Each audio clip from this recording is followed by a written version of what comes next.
This is an assumption question. The conclusion is the last sentence of the argument here.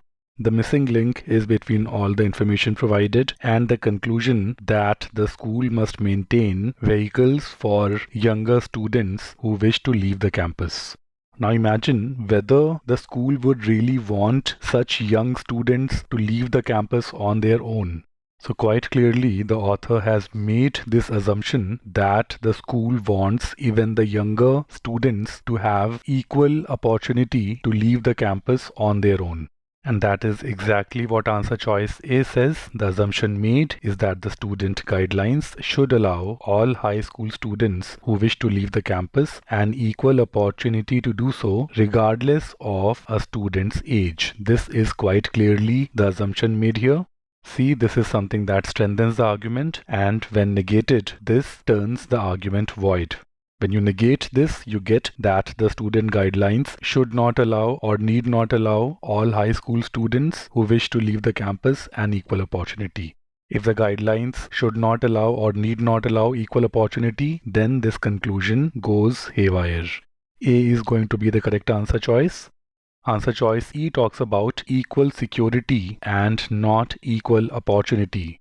So answer choice E, if anything, brings into question that why even the older kids are allowed to leave the campus.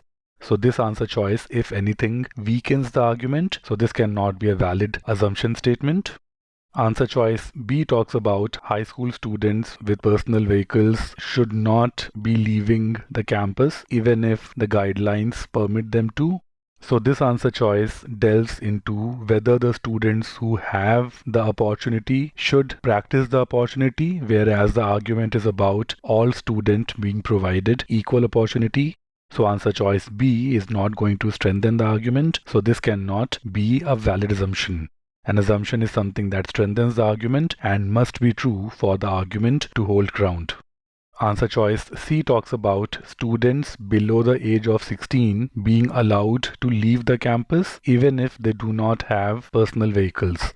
The argument is about providing vehicles to all the students, and choice C talks about allowing the students to leave the campus irrespective of whether they have personal vehicles.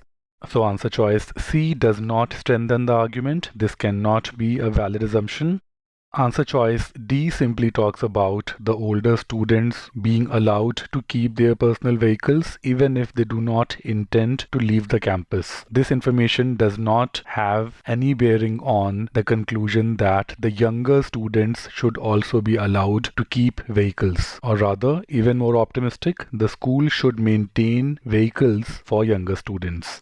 Choice D talks about only the older students. They are maintaining the vehicles irrespective of whether they want to leave the campus. So choice D has no bearing on the conclusion. Answer choice A strengthens the argument. Answer choice A is something that must be true for the argument to hold ground. A is the correct answer choice.